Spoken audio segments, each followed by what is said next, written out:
எரியிற அடுப்புக்கு முன்னாடி ஒருத்தன் கைய வச்சு படுத்து தூங்கிடுவான். எரியிற அடுப்புக்கு முன்னாடி கைய வச்சு ஒருத்தன் தூங்கிடுவான். பசியோட ஒருத்தன் தூங்க முடியுமா? தூங்க முடியாது. ஆனா நம்ம தமிழ்நாட்டுலதான் அந்த கொடுமை. ராத்திரி சாப்பிடாமே தூங்குறாங்க. அந்த அளவுக்கு நம்ம தமிழ்நாடு இருக்கு. இது புஸ்தகத்திலே போட்டு அவங்க கணக்கெடுப்பு.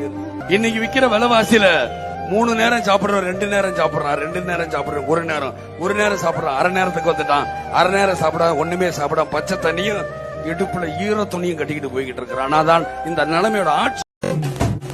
தமிழ்நாட்டு சிங்க தமிழம் வாராரு, கருப்பு சூரியனா கம்பீரமா வாராரு.